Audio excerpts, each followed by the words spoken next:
Hey YouTube, what's going on? It's T-Max95 here. I told you guys I was going to do the update video on the 72-gallon bow front, and here it is. I don't believe you guys have seen this tank since before I went to the Cora frag swap, which was a couple weeks ago. Some of you can probably already tell what I got at the swap due to the rearranged rock work and aquascape. For those of you who cannot tell, I will go around and show you. The first thing I got was this torch coral. This is just your normal torch with the purple tips. I got a really good deal on it, and it's a pretty decent size. Actually, it's really large for the price that I paid, and it seems to be doing really, really well. Actually, right now, it's not quite as extended as it usually is.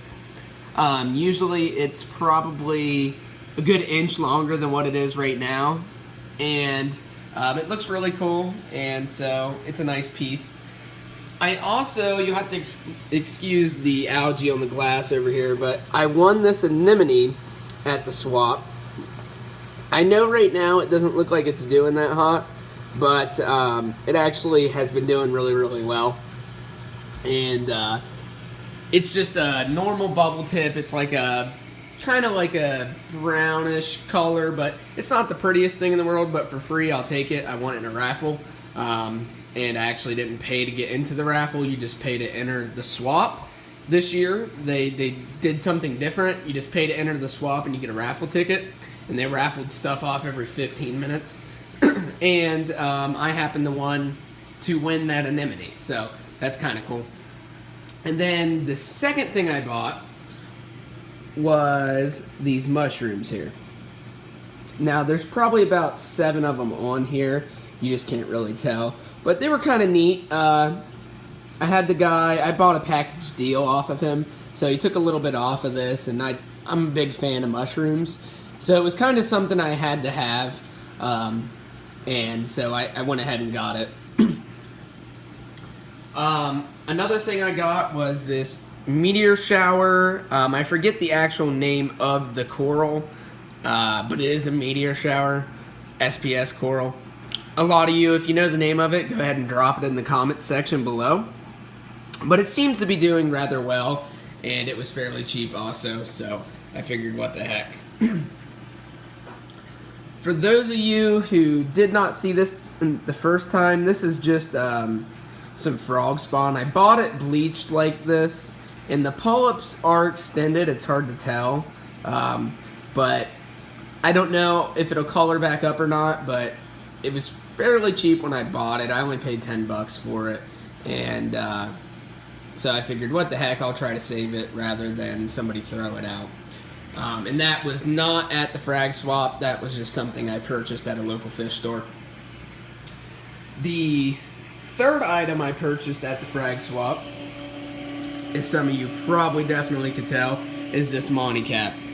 Now this Monty cap is absolutely gorgeous. I'm a big fan of Monty caps. I like them. They're one of my favorite of the SPS corals. The reason being is I just love how they plate. This one's already a pretty good size.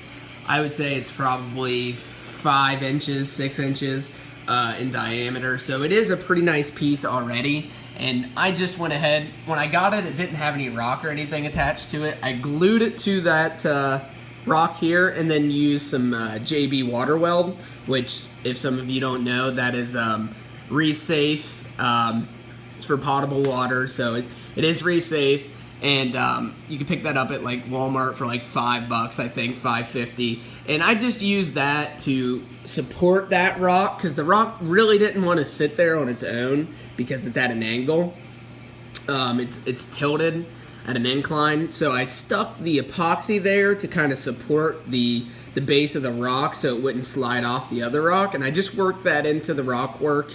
I just smashed it down into the rock and the crevices, and then it hardened up, and that's what holds that whole Monty cap up. So that stuff is fairly decent. It's not as good as super glue in terms of holding, as in stickiness. Like if you want to stick a coral to a rock, it doesn't really work that well. But if you want to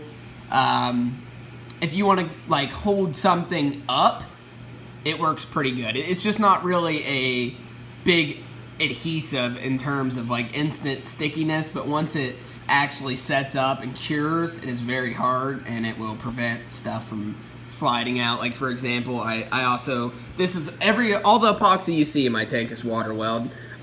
This is a bubble coral and it has a big frag plug underneath, and I basically just worked that all around it and then smashed that down onto the rock, and that prevented it from getting knocked over and stuff like that. Like if you hit it now, it won't tip over because it's stuck to the rock. So I do like it. It is good. It is good stuff for cheap. I mean, I've tried to use, I think, the Instant Ocean epoxy, and it's usually kind of expensive, 15, 20 bucks, I believe. And it works all right, but about the same as the JB Water Weld. Actually, I would say the Water Weld's a little better and it's a lot cheaper. So I do like that. But anyway, back to the Monty. It seems to be doing rather well, and I'll try to zoom in for you. This is on my iPhone, so it's not going to be the best quality, but you can see all the little polyps opened up. And I've had all these for, like I said, probably about 3 weeks, 2.5, 3 weeks, and it seems to be doing rather well. And like I said, I really like Monty, so I'm a big fan of that. And so they look good. But anyway, the Naso, update on the Naso. The blonde Naso is actually doing really, really well. It gobbles up the food, and it's getting along with all the other fish, so that's good. I didn't know if I would have issues with like my flame angel and then the hippo maybe picking on him, but they're doing really well, all of them. And so that's good. He's eating great, and so I couldn't ask for anything better than that. Now, you probably are noticing this hammer down here, which on camera it's kind of hard to capture, but there's my green hammers, and then you can see this. On here they kind of look more white than anything, but in person they are they're like a peach, pink, gold, orange. It's a hybrid of all of those colors. And I actually drove quite a bit, a rather large distance to get this coral. I drove 1.5 hours each way. It was a pretty good deal, and I'm a huge fan of these hammers that are completely arched like this.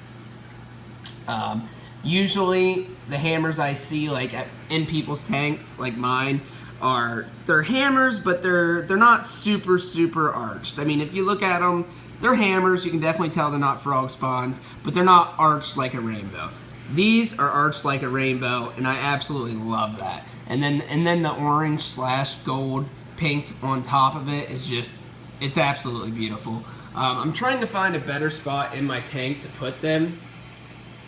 They look good where they're at, but I'm not really a huge fan of having things on the sand bed. I think it kind of clutters it up and makes it look not dirty per se, but it makes it look crowded, more crowded than what it really is. So I'm going to try to find a spot for them, but they're absolutely gorgeous. You guys let me know in the comments what you think of them, and we'll go from there. I think they're truly gorgeous. I like the big arches, like I said.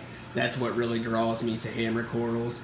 Now, I did tell you, I showed you my refugium last time, and I told you that it grows rather quickly. And it has been, like I said, about 2.5 weeks probably. And as you can see in here, there's quite a bit of Chaeto in here. It's rather dense. And I actually took some out and put in a tank downstairs that I have as like a Chaeto macroalgae grow out tank. And it's all doing really well. And you can see how much it has grown since the last video. There was hardly anything last time you saw that. And I have noticed a big difference in my display tank in terms of algae wise. The green has started to subside, and there's not as much algae on the back wall and everything. And so I'm really seeing a big difference with the Chaeto in there. Like I said, that's a recent addition. I've only had the Chaeto for probably a month and a half, probably 2 months. And before, I could never get it to grow in my other tanks throughout my experience of reefing. But this one, it seems to be doing rather well. And I also bought, like I said, kind of a more expensive bulb to put in that reflector. It's an LED bulb that I got off of eBay that's a full spectrum. But I have noticed, like I said, a big difference in the algae. The little issue that I noticed, because the algae kind of was starting to go away once the Chaeto was growing out when I first got the Chaeto, and then the algae started coming back. You could see the green, the kind of like the slime getting back on the rocks, like what is present here. And it was almost gone. It was to the point where it is now, where it's really, really faint, and then it started to come back. So it had me questioning what the heck was going on. So I went and checked my TDS on my RODI, and I noticed that, like, for example, my incoming water is like 300 and something, and then the output should be, you know, around 0.00. Well, it was popping out like 26, okay? Which is rather extremely bad, especially for being filtered. So my membrane was bad, which it was due. I mean, we've had this tank for almost 4 years, and the guy had the membrane and was using that RODI filter when I got the tank, and he had the tank for, you know, 5, 6, 7, 8, 10 years, you know. So it was definitely due. Unfortunately, though, the bad thing is that I just replaced my activated carbon and my sediment filter and my deionization media, and unfortunately, being the membrane went bad, the DI tried to make up for that, and it exhausted the DI. So I am going to have to purchase some new DI media, but it's doing a lot better now. It's popping out 0.06, and with the DI resin being bad, that's actually a decent number. So I will roll with that, and it's probably still going to get a little lower because I just replaced the membrane, so it has to wash everything out of the system. But you'll notice in the top right, I did go ahead and frag up this acro. I bought it half bleached, and I was trying to save it, and it was doing really, really well. And then I noticed when the algae started growing in the tank again, it started to grow over this acro, and it did not like that at all. So as you see, like this piece here, it started to bleach. And as soon as I saw it doing that, I moved it and tried to get it in more flow to get the green off of it, and that really just did not help. It was kind of far too gone in the middle. So I went ahead and fragged the best pieces off of it. As you can see, like this piece here. That one's decent, but it still has some algae on it, so I need to take it and put it in front of the power head and blow it off. But I think, for the most part, that acro is going to be lost. But I am thinking about doing, and you guys can let me know what you think, but I'm thinking about doing a series where I frag the corals in this tank and then show you how to do it properly, or how I've seen to do it, and then the end result of how long it takes them to bounce back and be good corals that are healthy and growing. And so if that's something you're interested in doing and watching, just put it in the comments, and I will start showing those. For example, yesterday I fragged this green hairy mushroom here. There's quite a few on here, and it's just now bouncing back from when I fragged it. Keep in mind, I just did that last night, so it's not even been 24 hours. But it is bouncing back, and so if that's something you're interested in watching, just let me know in the comments. I have that set up in the Nano right now, the other mushroom that I fragged. And I will show you guys that and what I got. Also, in that in the Nano, I got a couple new pieces for the Nano when I went up to the guy's house to buy this orange hammer coral here. So I will show you an update on the Nano probably in about another week, and so stay tuned for that. If you have any questions, just leave them in the comments. You can leave a like and subscribe if you want to watch more videos like this.